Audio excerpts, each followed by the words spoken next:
All right, video number 59. Yep, 59 here. Okay, moving along. Today was a good day. I think I say that every day, but I think that's an attitude. And like I mentioned yesterday's video, it really is an attitude. It's not so much what really happens. It doesn't matter what really happens. Of course, there were positive things that happened today, and there were negative things that happened today.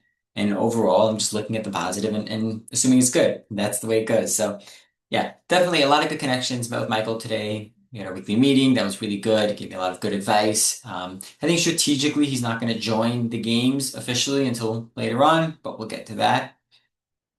I was playing a little more with the AI, and that's kind of what I want today's video to be. I just want to play this audio so you can hear it. I think it's incredible, and I think it really, I gave it a writing of what we want with the space elevator games, and then it put it into sort of a 10-minute podcast type conversation, and I think it just explains it in a way that I wasn't able to before. And that's again what I feel like because AI, and this is my understanding of how AI works at this point, but because AI is probability based, chances are you'll end up with the most logical solution to whatever it is. So in terms of explaining something, in terms of figuring something out logically, right? And again, logic specifically, because obviously there's other factors in human life, right? We have emotional factors to think about. We have experience, like there's other factors um, besides for a physical factor, yeah. But either way, doesn't matter. So we had that. I had a meeting in the morning with an organization. So yeah, so I'll show you that. It's really interesting. It really explains it well. Use AI for that. Again, I love AI. I use it a lot. I think it's a great tool, and I think obviously there's going to be a little bit of a shift in terms of these technologies as they come out and as the people that evolve with it and grow with it, grow with it, and the people that don't. And they're not saying they're not going to be just successful. It's just we'll see, right? I don't know. I think it's necessary. I think at this point, being competitive requires a lot more than it used to, right? And then that's always going to be the case. It's always going to require more because everyone's competing at that level now. You have to compete a little bit better, right, to win. And that's again life as a whole. But yeah. Um, had a meeting with Bonterra, it's called. They are a fundraising organization today. Just a quick get to know you, I guess. I don't know why they did that because now that we scheduled another demo for tomorrow. So we'll see. They're gonna show us their system. I want to see it. I want to know what they've got. It's kind of a fundraising platform just to organize all the stuff, all the money things. Yeah, so really good there. Gonna reach out. It's exciting. Whatever. We'll see where that goes.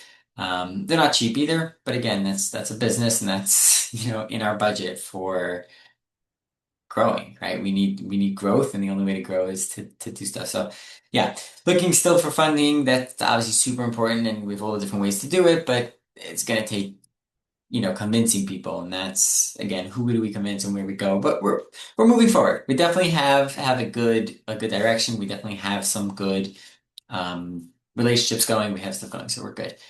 Then yeah, also met with the guy for branding. So I do think he basically ended up convincing me to do it, not using him. Well, not really, but he was like, he gave me a discount, but then I was like, I'm gonna try it myself, right? I'm gonna go and so over this weekend, I'm gonna try to, he has a whole booklet that he gave that I read. It was interesting. I'm gonna read it again and then basically work on social media posts for the next month, right? And then basically I'll probably do 3 a week.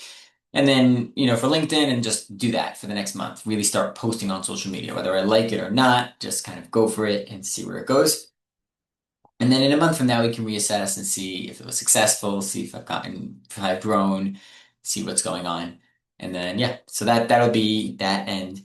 Um, okay, so let me show you this thing because I think this was very, very interesting to me. Um, there were some very interesting things that go on, but this should be pretty interesting. It's not going to look so interesting, maybe, but you definitely will be able to hear it. Here we go. Okay, imagine just stepping into an elevator and heading to space, bypassing all the fire and, the massive cost of a rocket launch. Sounds completely sci-fi, right? Yeah. But today we're doing a deep dive into something real that's trying to make it happen. the space elevator games. Exactly. And it's not just people daydreaming. This is an active international competition.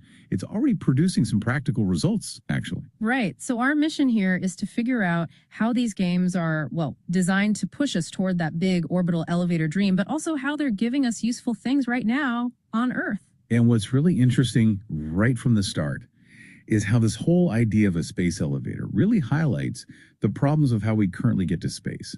I mean, think about rockets. The sources we looked at really lay it out. The biggest issue, fuel.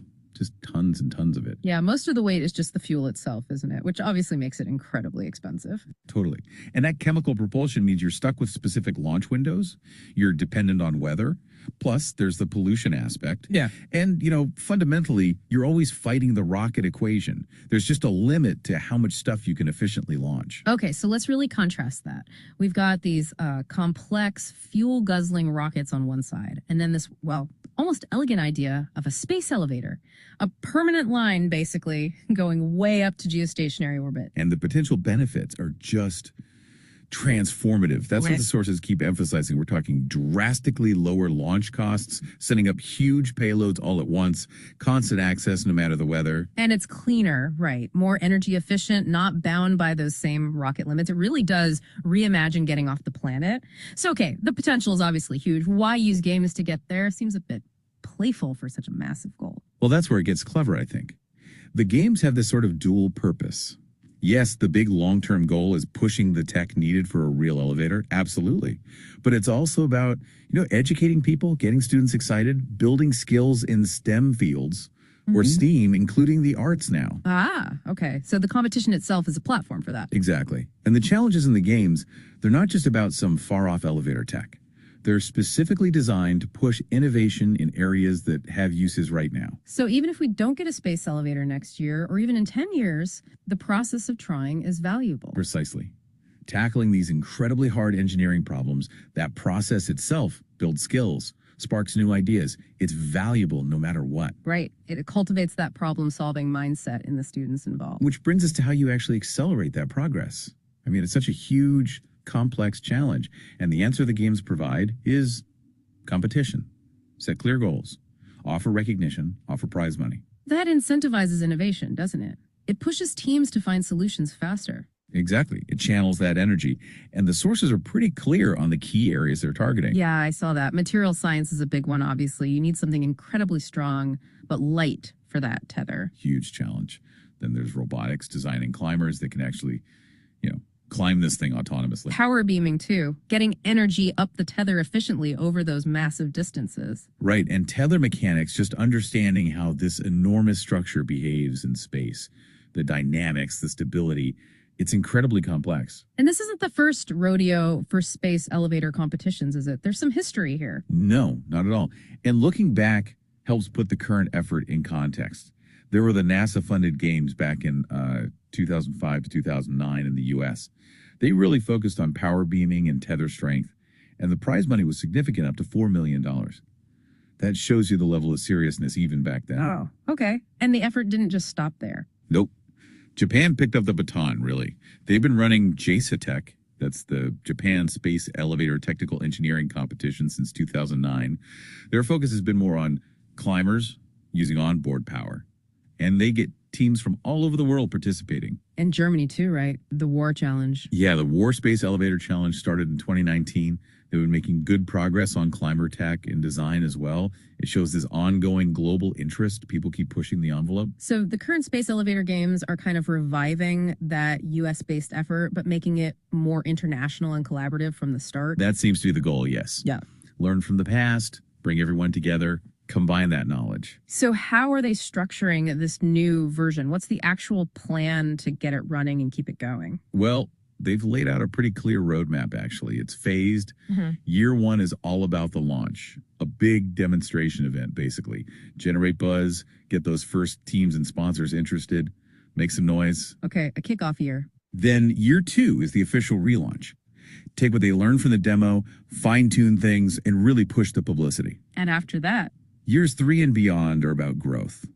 Bigger prize money to attract more advanced work, new competition categories to tackle more of those specific tech hurdles we talked about, and crucially, bringing in major investors to really fuel that long-term push towards, a working elevator. That makes sense. Build momentum gradually. So, who are they aiming for initially? Who are the participants? The first push is really focused on high school and university students. Yeah. That's the talent pipeline, right? The next generation. And what's the first challenge? It's the climber competition. Teams design and build robotic climbers.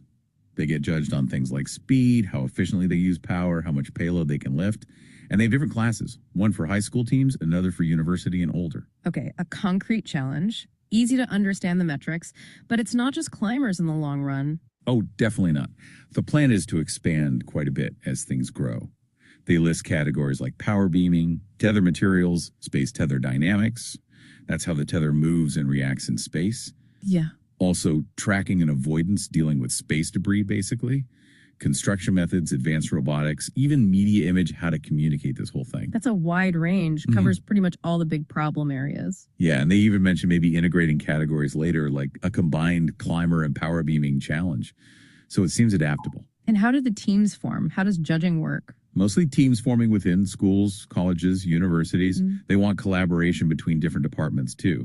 And the judges will be experts pulled from the space industry, science, engineering fields to ensure it's rigorous. Got it.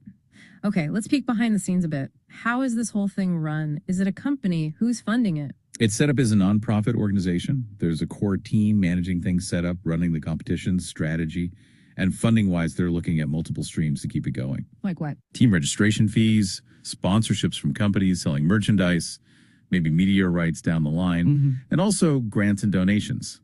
Spreading the risk, essentially. Makes sense for a nonprofit. And the sources gave some financial projections, didn't they? Showing how they expect it to grow. They did. It shows an initial investment phase, naturally. Year one projects a bit of a net loss as they spend on marketing, staff, equipment, all that startup stuff. But it gets profitable quickly. Yeah, the projection actually shows them turning a profit by year two. And then that profit grows pretty significantly in the following years. They're looking for about $500,000 in seed funding initially to cover those first year costs and get things properly established. $500,000 to start. And the income grows quite a bit over 5 years? Right. The projection shows total income going from about $500,000 in year one to over $2.4 million by year 5. Yeah. So yeah, they're planning for serious growth. That definitely signals ambition, but obviously they can't do this alone. Collaboration has to be key, right? Absolutely essential. Partnerships are critical.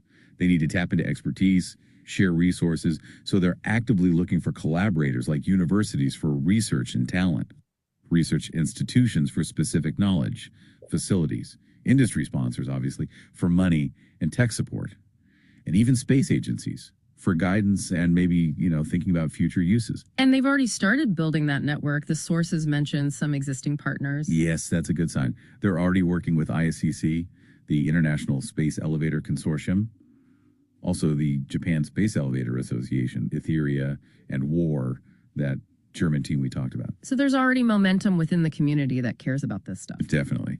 It shows they're not starting entirely from scratch in terms of building relationships. Okay, so let's try and sum this up. The Space Elevator Games, it's not just a pipe dream. It's a real structured international effort. It has clear goals, a phased plan, and this interesting dual focus. Right. Pushing the boundaries for that huge long-term goal, the elevator itself, but also creating real value now through education, innovation, and tech development. It really is about both the journey and the destination. Exactly. And here's something to maybe leave you thinking about. Yeah. Consider how the work done for these games in really fundamental areas like materials or robotics or how we transmit power, how those advancements might spin off.